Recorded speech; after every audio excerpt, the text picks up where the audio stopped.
দই কাতলা বানানোর জন্য প্রথমেই কড়াইতে সর্ষের তেল গরম করে খানিকটা পেঁয়াজের বেরেস্তা তুলে নেব।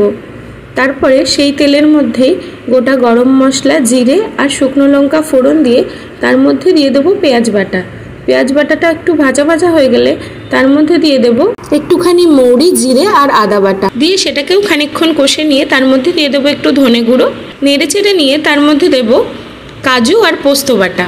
এরপরে দিয়ে দিচ্ছি স্বাদ মতো লবণ, আর মশলার স্বাদটা ব্যালেন্স করার জন্য দিয়ে দেবো একটুখানি চিনি।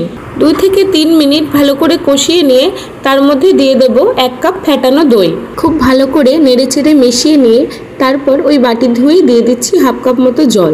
জলটা ফুটে গেলে এর মধ্যে ভাজা কাতলা মাছগুলো এবার দিয়ে দিচ্ছি। এরপর এটা 3 থেকে 4 মিনিট ফুটিয়ে নিয়ে বাটিতে নামিয়ে নিয়ে ওপর দিয়ে পেঁয়াজ বেরেস্তা ছড়িয়ে দিলেই তৈরি হয়ে যাবে একদম অনুষ্ঠান বাড়ির স্বাদের দই কাতলা।